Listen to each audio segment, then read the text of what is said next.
Како сте задоволни од цените моментално на храната? Па високи се.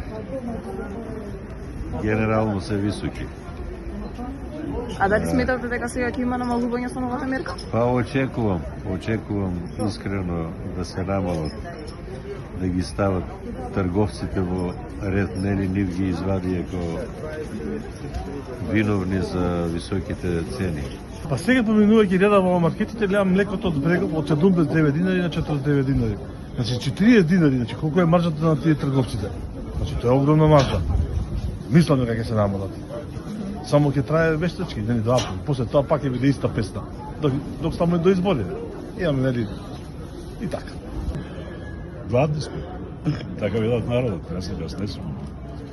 Не се осеќа дека е поевтино. Ништо нема, ни поевтино, ни поскапо, се исто.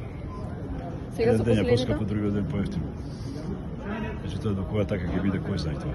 Значи, штом ќе слушнат замрзнување, приметувам, одма ги покачали. Еве, немаше банани за 80 динари, немаше до сега. 72, 77, 65. Вчера на едно место дојдоа нови и тој транспортерот вика 80 динари. Вика, мај случајно, сега у Рамстер 80 динари. Значи, они се утрка со владата.